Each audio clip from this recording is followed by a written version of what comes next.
disculpad, el cuarto punto, el convenio de encomienda de gestión material entre el Ayuntamiento de Ortuella y la Academia de Policía y Emergencias para la gestión de procesos selectivos unificados de ingreso a la categoría de agente de la escala básica de policía local, lo que se trata de adherirnos a la Academia a un proceso selectivo global que va a hacer para todo Euskadi.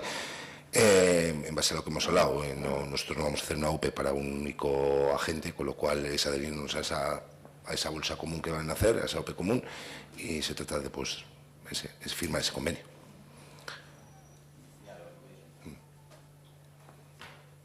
¿Votos a favor del convenio? Queda aprobado.